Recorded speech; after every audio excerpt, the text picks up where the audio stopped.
पहले एक बात बताओ।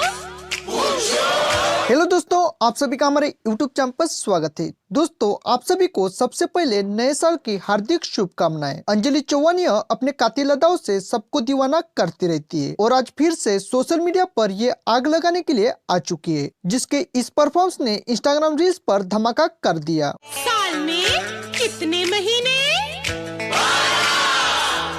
दोस्तों, 2022 साल के ऊपर अंजलि ने इस रील्स को बनाया है। ये रील्स इसने माधुरी दीक्षित के सॉन्ग पर किया है, जिसमें अंजलि की एक्टिंग और इसके एक्सप्रेशन लाजवाब है। अंजलि के इसी कातिल अदाओं ने बड़े बड़े क्रिएटर को पीछे छोड़ दिया। इसी अंदाज की वजह से इसका 2022 का सफर हसीन बन चुका है।